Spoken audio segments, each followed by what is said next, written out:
Hello everyone, welcome to my channel The English Village. In this video we will discuss about the most important expression that we use in our daily conversation. That is be about to. This expression takes base verb. Base verb means first form of verb. Now the question is when to use this expression. Let's have a look. This expression is used for a very near future. That means something that you are going to do very soon or something that is going to happen very soon. Let's have a look at some examples. We just arrived when the ceremony was about to begin. That means you just arrived at that point when it was about to begin. That means you could have missed that important event. Next example, the train is just about to leave. Take a situation that you just arrived at the station and the train is just about to leave.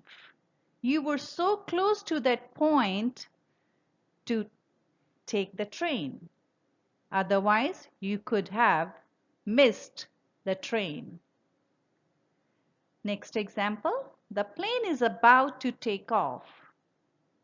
Here, let's discuss a situation. If you see the plane is moving on the runway, that means the plane is getting ready to take off. It's so close to that point to take off. Now I'm going to show some examples where we use about, but we do not use to.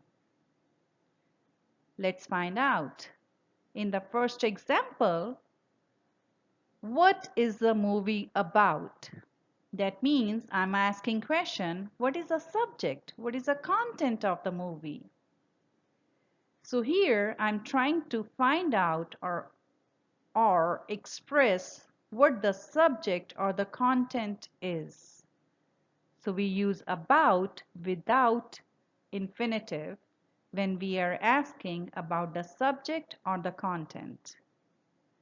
In the second example, we use about without to when we are having an expression about concerning and approximately. Let's have a look at the example. Jean is excited about going to England. So going to England excites Jean.